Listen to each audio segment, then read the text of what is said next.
মধ্যপ্রাচ্যের উত্তপ্ত যুদ্ধ পরিস্থিতির মধ্যে হঠাৎ করেই সামাজিক যোগাযোগ মাধ্যমে ছড়িয়ে পড়ে এক চাঞ্চল্যকর খবর। ইসরায়েলের প্রধানমন্ত্রী বেনিয়ামিন নেতানিয়াহু নাকি আর নেই। কেউ বলছে তিনি নিহত, কেউ বলছে গুরুতর আহত। মুহূর্তেই ভাইরাল হয়ে পড়ে এই খবর। কিন্তু প্রশ্ন হচ্ছে, এটা কি সত্যি নাকি যুদ্ধের আরেকটি গুজব? ইসরায়েল ও ইরানের মধ্যে চলমান উত্তেজনার মধ্যে বিভিন্ন সোশ্যাল মিডিয়া প্ল্যাটফর্মে নেতানিয়াহুর মৃত্যু বা আহত হওয়ার দাবি ছড়িয়ে পড়ে। কিছু পোস্টে বলা হয় একটি হামলার সময় তিনি নিহত হয়েছেন। তবে আন্তর্জাতিক সংবাদ মাধ্যম বা ইসরায়েলি সরকারের কোনো আনুষ্ঠানিক সূত্র থেকে এমন তথ্য নিশ্চিত করা হয়নি।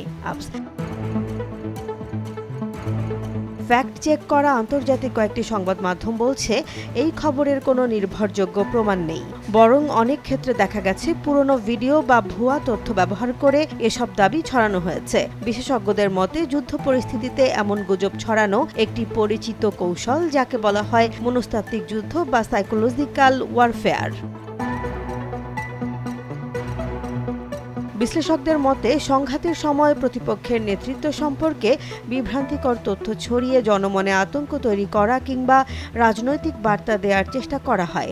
এতে সামাজিক মাধ্যমে দ্রুত উত্তেজনা ছড়িয়ে পড়ে এবং সত্য মিথ্যা যাচাই না করেই অনেকেই খবরটি বিশ্বাস করতে শুরু করে।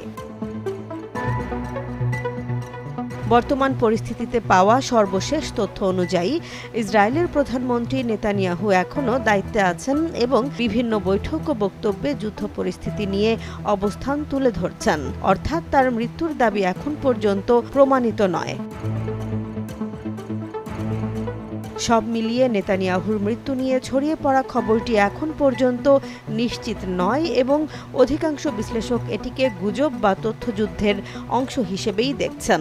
তাই সামাজিক যোগাযোগ মাধ্যমে ছড়ানো এমন সংবেদনশীল খবর শেয়ার করার আগে নির্ভরযোগ্য সূত্র থেকে যাচাই করা জরুরি।